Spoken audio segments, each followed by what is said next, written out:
Don't you dare call the police. If you do that, I won't forgive you. My usually gentle husband yelled at me with a fierce expression on his face. I stopped my hand from making the phone call and stared at my husband. Don't call the police, he said. But my mom is missing, you know? Her dementia could put her in danger, like a car accident or something. I'm saying you were just overreacting.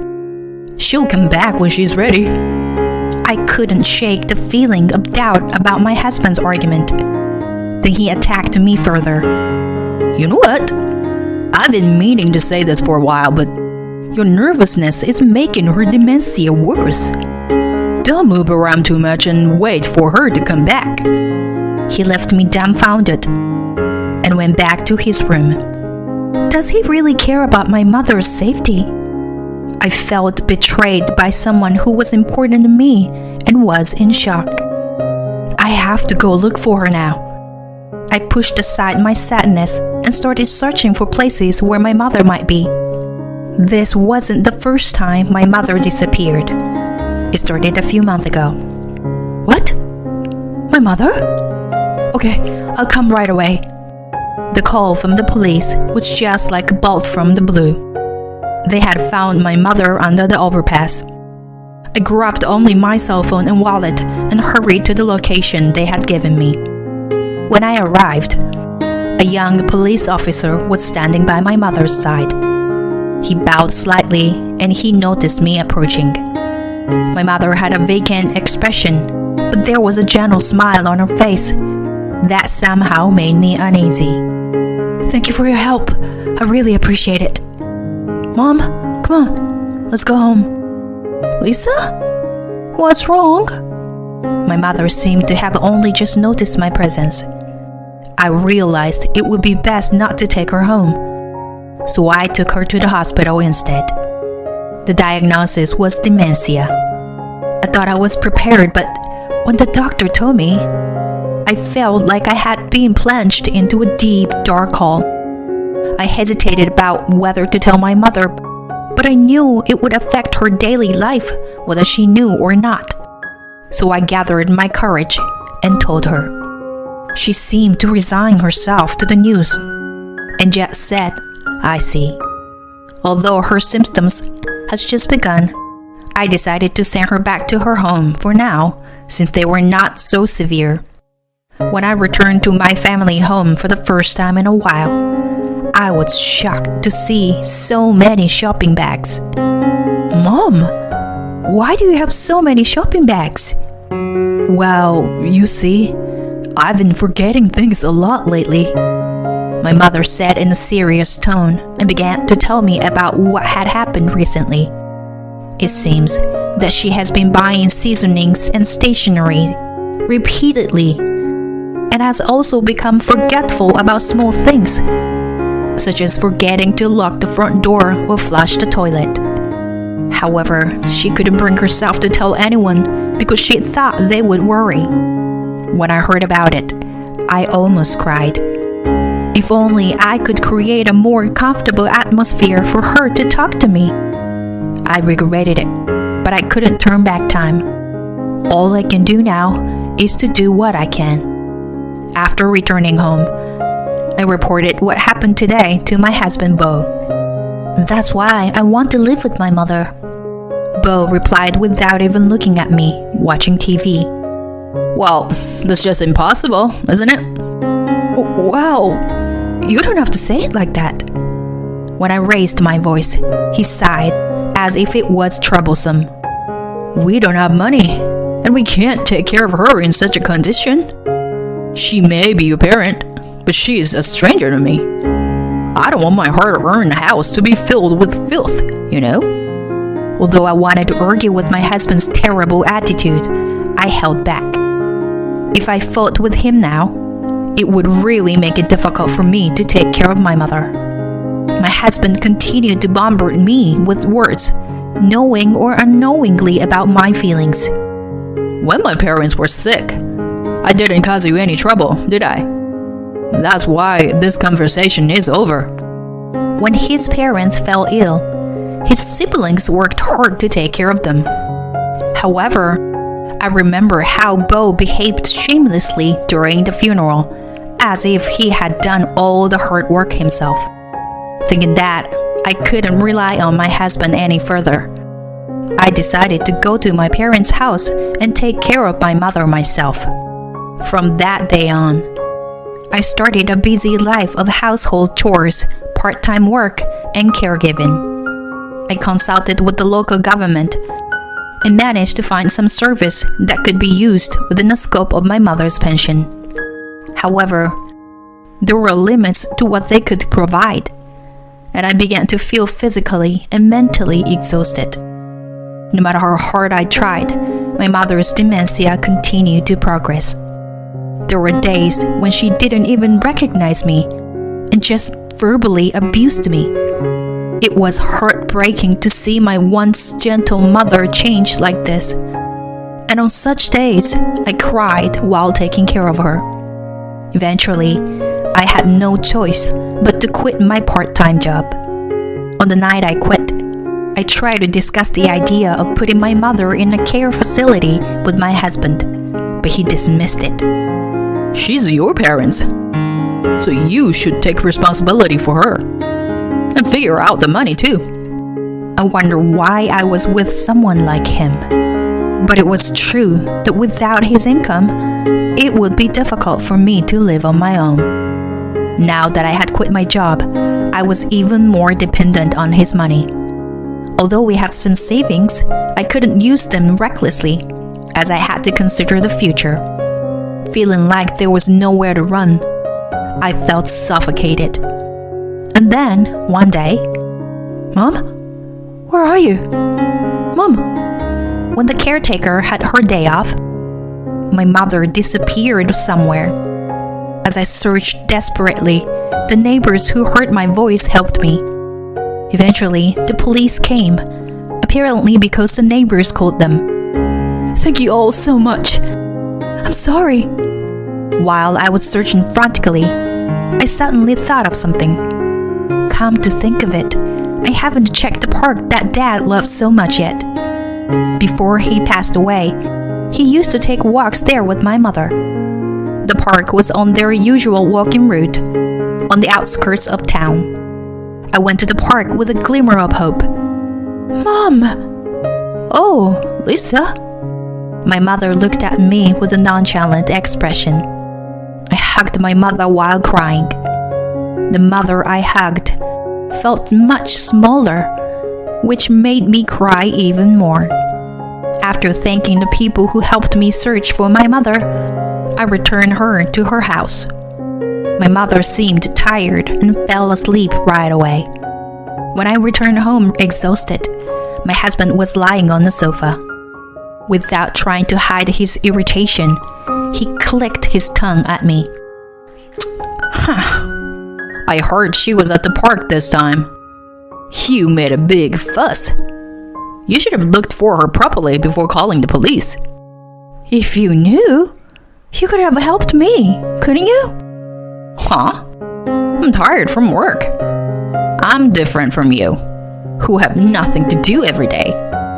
I felt something snap inside me at those words. While looking at his back, I decided that I wanted a divorce. However, an event occurred that shook my resolve.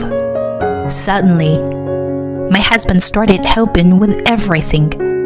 He would take the initiative to drive and buy bulky items like diapers and water. He even changed the furniture arrangement at my parents' house to make it safer. Although I was initially taken aback by the sudden change, the fact that he was helping me reduced my burden considerably.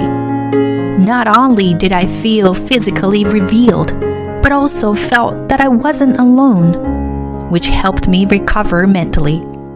My husband no longer got angry when I had to leave the house all day for caregiving on holidays.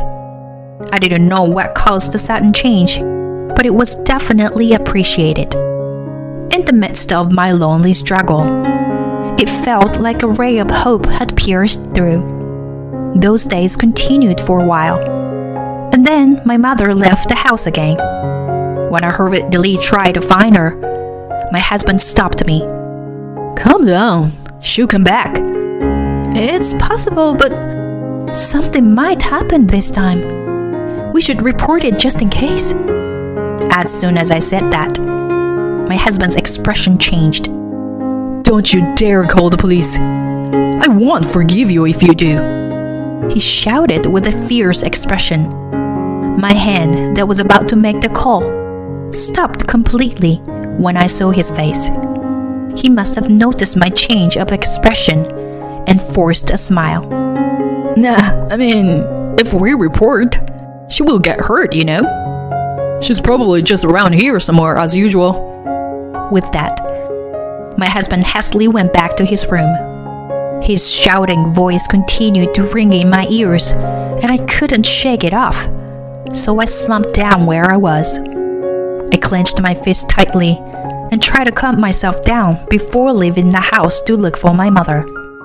As I walked around looking for her, I spotted her coming out of a convenience store near the house.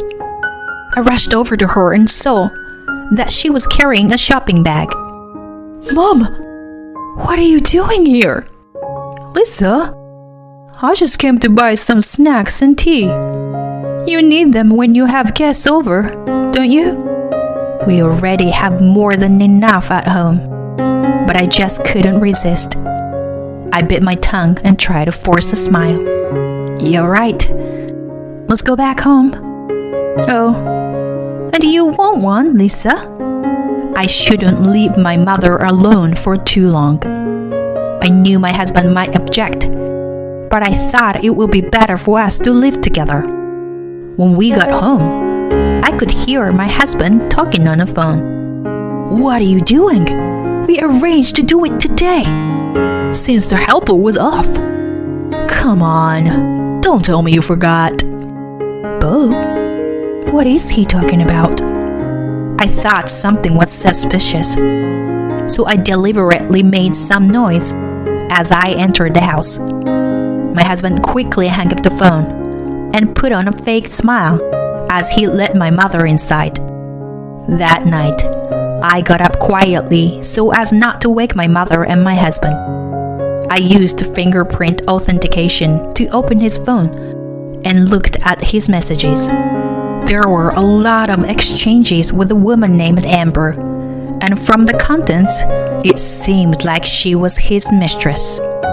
There are mountains of photos of luxurious restaurants and trip that they went together, uploaded on the message app. I wonder where all this money is coming from for such extravagance. I hastily checked our joint account balance and was surprised to find that it had decreased by more than half. Surprisingly calm, I tried to imagine the situation and my husband's intentions. He was cheating on me with Amber and was spending money on her. But that wasn't enough.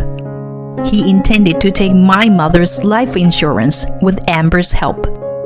He probably planned to use my mother's wandering to cause an accident. I quickly saved evidence of his affair and made up my mind to divorce him no matter what.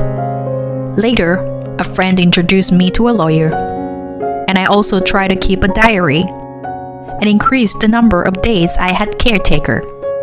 I collected as much evidence as possible to trail my husband, and eventually, Amber's true identity came to light. She was the wife of a man named Ricky, who was my husband's colleague. I was stunned by the unexpected double affair. I somehow managed to make contact with Ricky and set up an opportunity to talk. Ricky also suspected Amber of cheating, so we provided each other with evidence. Amber was a former caregiver and knew how to deal with the elderly with dementia. Ricky said that she probably planned a strategy. I was clear that they were trying to cause an accident to get my mother's life insurance. I told Ricky that I wanted to stop them and arrest them on the spot, and he agreed to help me willingly. Several days later, We're taking off for a walk. Shall we? yes, yes. I watched with a smile as my husband and my mother left. I secretly attached a voice recorder and GPS to my mother's clothes and followed behind them so they wouldn't notice. My husband pulled my mother to the park without waiting for her to respond. Then brought her to the middle of a path and tried to leave. What are you doing, Bo? Lisa, where are you planning on going? Leaving my mom. No, it's not like that. This is... At that moment, another couple appeared, essential to the plan.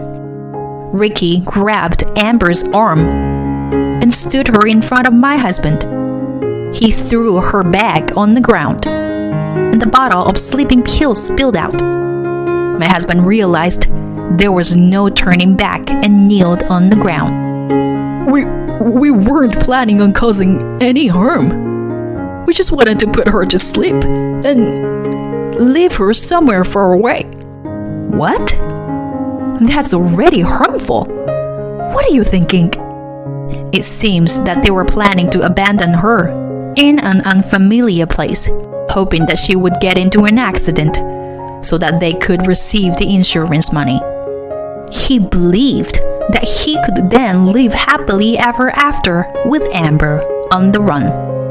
Ricky and I were both disgusted and immediately told them we wanted a divorce.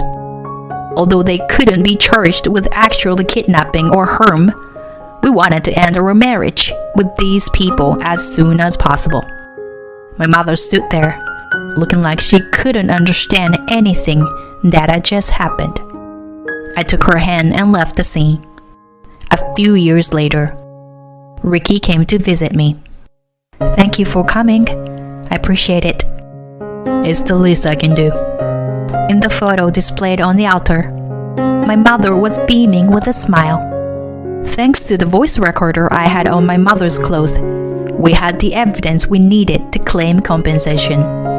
Around the same time, Ricky changed his job and became an influential employee at a large corporation in the industry. As a result, my ex-husband's bad reputation spread throughout the industry, and he could not find work in the same field. It seems that once he became unemployed, his relationship with Amber became strained. After all, she was only interested in his money. As the progression of dementia advanced, my mother peacefully passed away 3 years after I started taking care of her. In her final years, she was unable to recognize me. However, she said, "Thank you, Lisa," before falling asleep for the last time. Despite all the hardships, I felt a profound sense of loneliness and emptiness after her passing. I served Ricky some tea, and we chatted for a while before he asked me a question. What are you going to do now, Lisa? To be honest, I don't know. I've lost both my parents, got divorced, and ended up alone. But maybe this is a new beginning for me. I've gained freedom, even though I've lost a lot. Well, I'm thinking of traveling to the places where my parents have fond memories. That sounds like a great idea. As we talked, I felt like the photo of my parents on the table was smiling at us.